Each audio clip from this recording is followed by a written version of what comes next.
क्या बात है? अब से वो स्कूल बस में नहीं जाएगी। वो बार बार ऐसे नखरे क्यों कर रही है? मैंने फैसला कर लिया है, अब तुम उसे स्कूल ड्रॉप करोगे। ठीक है, बस की महीने की फीस होती है 1000 रुपए, साल के हो जाते हैं 12,000। उसे 7 साल और स्कूल जाना है तो हमें हो जाएगा 84,000 का मुनाफा। तुम फाइनेंस मिनिस्टर क्यों नहीं बन जाती? साल भर अगर हम इतना सेव किया करेंगे तो अमीर हो जाएंगे। देखना, फिर मुझसे मुनाफे की कमीशन मांगने मत आना।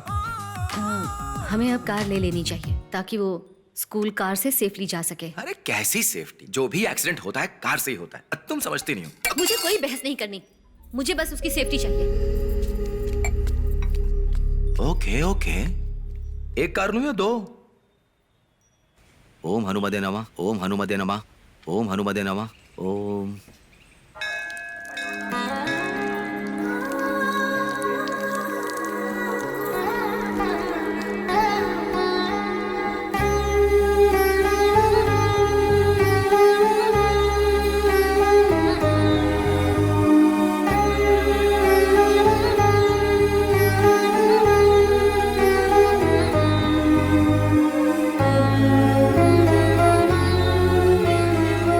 कोई विशेष पूजा करवानी है?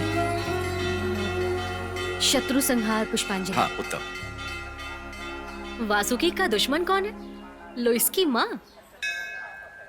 ये पड़ोस में रहने वाली काया आंटी, ये न्यूज़ रीडर है। मम्मी को ये बिल्कुल नहीं पसंद। मम्मी को ऐसा लगता है कि आंटी मेरे पापा को बहुत पसंद करती है, इसलिए ये मम्मी को पसंद नहीं। तुम्हारी बेटी कहाँ है? हाँ, अभी तो यहीं पर थी। चित्रा, चित्रा। पंडित जी, आप वशीकरण की भी पूजा करते हैं क्या? नहीं नहीं, ऐसी कोई पूजा नहीं होती बेटी। चित्रा, चित्रा, सुनो, चित्रा कहाँ है? लो, अब दिन में सपने देखने लग गई। कहाँ जाएगी हमारी बेटी? तब से तो कार में है। ये रही चित्रा। बाय माँ। दोबारा ऐसा मजाक नहीं। काय से मिली क्या? हाँ मिली, पूरा दिन खराब रहेगा। 30 रुपए की शत्रु संहार पूजा। इतने कम में अगर भगवान शत्रुओं को मारते तो धरती पर कोई बचता ही नहीं। तुम अक्ल ही नहीं लगाती। यही जोक अगर श्रीनिवास सुनाता तो हंस हंस के लोटपोट हो जाती। मैंने सुना तो कुछ नहीं। जोक सुनाते सुनाते लगता है मैं खुद ही एक मजाक बन गया। आपके पास पैसे नहीं है ना, और कार लोन पर ली है, इसलिए मम्मी को टेंशन है। एक दिन के अंदर कार खरीदने के लिए लोन लेना ही पड़ता है, और लोग तो कपड़े खरीदने के लिए भी लोन लेते हैं और फिर उसे वापस ना करने की तरकीब भी ढूंढ लेते हैं। कानूनी दाव पेच में कुछ न कुछ सोल्यूशन निकल आता है, लेकिन मैं उन लोगों में से नहीं हूँ। स्वागत करती हूँ। चलिए दोस्तों, आज मैं आप सभी से एक सवाल करती हूँ। आपको क्या लगता है कि पहली हो गया नजर इसका में चालू। प्यार हो सकता है?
बहुत हुआ, मैं ये वकील का पेशा छोड़ दूंगा। लोगों को मारता पीटता था, अच्छा था। इस पेशे में तो कुछ नहीं रखा। अच्छा सुनो, कोई सुपारी दे रहा हो तो मुझे बताना, मैं अब से वही काम शुरू करूंगा।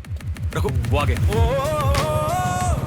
कार छोड़ के बाइक से आया है। शहर का सबसे बड़ा कंजूस है ये। गुड मॉर्निंग सर, कैसे हैं? टीवी पे तो कमाल कर दिया आपने। चुम्बन पे लेक्चर लाजवाब रहा। मैं टीवी पर तो बहुत कुछ बोलता हूँ। मेरी बातें सुनकर अगर तुमने ऐसा कुछ किया ना तो तुम्हारे दांत तोड़ दूंगा, समझ गए? एडवोकेट बाबूराज, चलो ये चश्मा पकड़ो। कौन कौन आया था आज? काव्या माधवन और उसकी माँ। क्या? काव्या माधवन?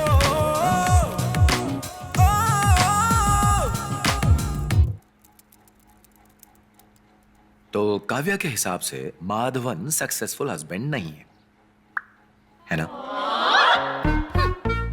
अरे इसने तो भाग कर शादी की थी, ये क्या बोलेगी? मैं बताती हूँ। अरे वो एक नंबर का निकम्मा है। पीने के लिए पैसे है उसके पास। एक ही साल में रंग दिखा दिया उसने। और आपको पता है, इसे विदेश तो क्या, गलती से गोवा भी नहीं ले गया कभी। शादी की पहली एनिवर्सरी थी तो 10 रुपए के गुलाब देके टरका दिया इसे। और क्या, आपको तो पता है मार्केट में नई नई डिजाइन आती है, 20 साड़ियाँ तो बनती ही है, पर उसने अभी तक इसके लिए कुछ नहीं खरीदा। कैसा पति है? साड़ी वाड़ी तो छोड़िए, अभी तक इसे एक फिल्म तक नहीं दिखाई उसने। पूरा दिन मेरी बेटी हॉस्पिटल में काम करती है, फिर घर आकर घर का काम भी करती है। तो आप किचन में ही सोती हैं क्या? रात होते ही ताड़ी पीने लगता है। कौन पीता है ताड़ी? कोई क्लास ही नहीं अरे है। क्या बात कर रही हैं? ताड़ी के सामने तो सारी दारू पी है। चलो अब पॉइंट पे आ जाओ। ठीक है, पॉइंट नंबर 1। सास का कहना है कि दामाद एक नंबर का निकम्मा है। एग्जैक्टली।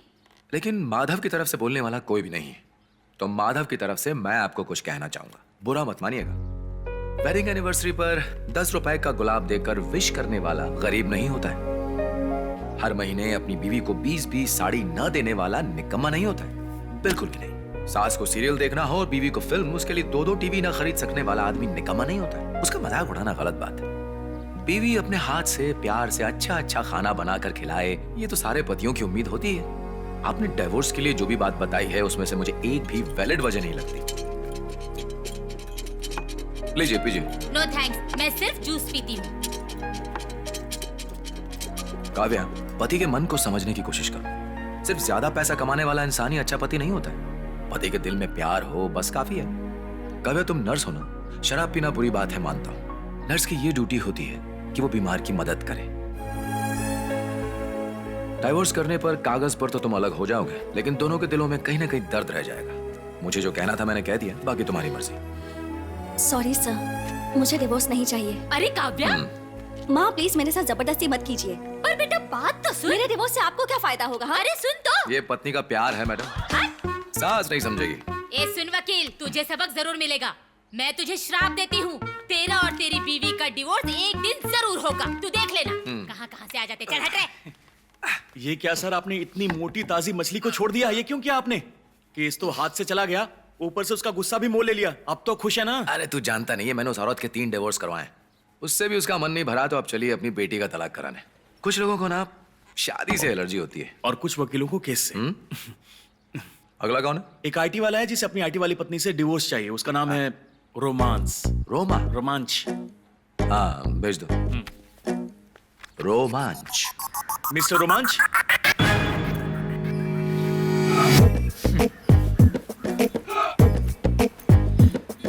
I want divorce. पैसे उसकी चिंता मत करना। बहुत अच्छे। हाँ। सर आपकी काउंसलिंग करेंगे। हाँ? लेकिन आप सुनना मत। मिस्टर रोमांच, आप अपने फैसले पर टिके रहना, बाकी मैं संभाल लूंगा। आ जाओ, कम ऑन। ये डिवोर्स तो करवा कराऊंगा। चित्रा, पापा कहाँ है? पापा तो नीचे है और उनके साथ वो काया आंटी भी है।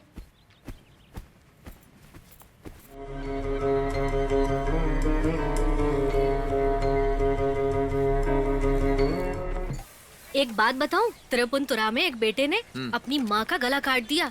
उफ, जब मैंने वो फुटेज देखे ना, क्या बताऊं।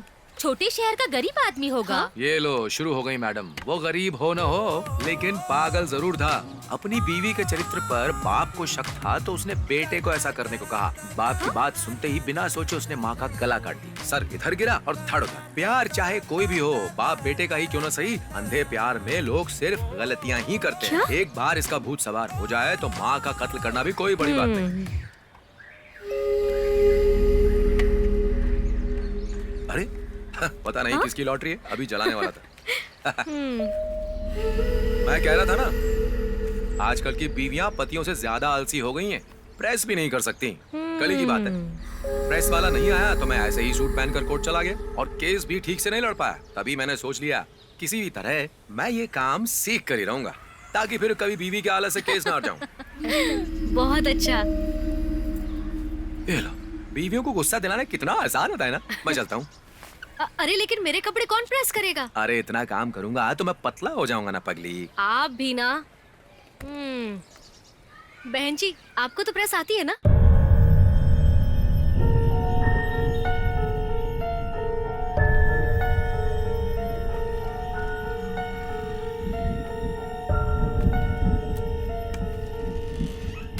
सर आप घबराइए मत, मैं आपका केस अच्छे से पढ़ चुका हूँ। बहुत कॉम्प्लिकेटेड है, अपनी तरफ से पूरी कोशिश करूंगा। वैसे सुहागरात पर अपनी पिछली गाथा कौन गाता है? सुहागरात पर किसने पास में क्या किया है ये सब थोड़ी ना पूछा जाता है। नई शुरुआत है सर, नए सिरे से शुरू करनी चाहिए। वैसे लड़कियों का क्या है, 5-5 अबॉर्शन कराकर सुहागरात पर बोलेंगी मेरी पहली रात है जी, मुझे बहुत डर लग रहा है। देखिए शादी से पहले अगर उसके बॉयफ्रेंड थे भी तो उससे अब आपको क्या फर्क पड़ता है? पुरानी बातें छोड़िए। और कुछ बातें ऐसी होती हैं जिसका खुलेआम सबके सामने बोलना सही नहीं होता है, खास करके पतियों से। सुनकर झेल नहीं पाते। अरे तुम खा क्यों नहीं रही हो? ठंडा हो जाएगा, चलो जल्दी करो। अच्छा एक बात और, फीस मांगूंगा तो पिछली बार की तरह ये मत कहना कि बटुआ भूल गया हूँ। आजकल प्याज से लेकर पेट्रोल तक सब महंगा हो गया है। हाँ ठीक है ठीक है ठीक है। शादी में लोग करोड़ों रुपए यूं ही उड़ा देते हैं, पर जब बात वकील की आती है तो सब भिखारी हो जाते हैं। पापा मुझे एक डाउट है, मम्मी का भी अफेयर चल रहा है क्या? चल रहा है क्या? वो हमेशा कुछ ना कुछ सोचती हैं। सोचता तो आइंस्टाइन भी था, पर तुम हो ना उनकी जिम्मेदारी। तुम बड़ी होकर क्या बनोगी, क्या करोगी, चिंता तो होगी ना। चलो चुपचाप खाना खाओ, तो वहां से शिकायत कर दूंगा। अब डाउट भी नहीं पूछ सकती। क्या? कुछ भी नहीं।